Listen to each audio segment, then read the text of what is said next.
Gabing siya ay mapadaan sa isang gubat at makakita di umano ng isang white lady na nagawa niyang makuhanan sa bidyong ito. Ayun nga, talaga no? totoo, yan. Talikod. Tsaka hindi nalapat sa lupa yan. Ba't ang lapit? Alin?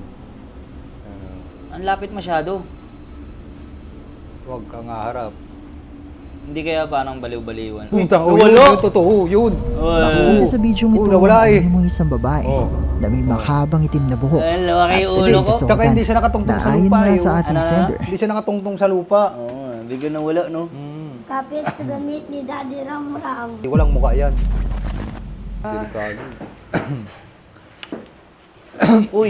May nakita, nakita kita. Stop! Stop! Just keep your light. I don't have a flashlight. You need to have your light. Did you hear that? Yes, I heard that.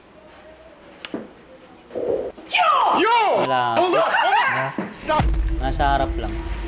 What was that? Dream Reaper o si Kamatayan ang nakuhana ng uploader ng bidyong ito. At dapat daw ay sinabihan niya ang lalaking sinusundan nito. Tabi-tabi. So, Totoo pala yung green grape. Mula sa bidyong ito kapansin-pansin na tila may nakikita ang asong ito na hindi nakikita ni Wayne ng mga oras na ito.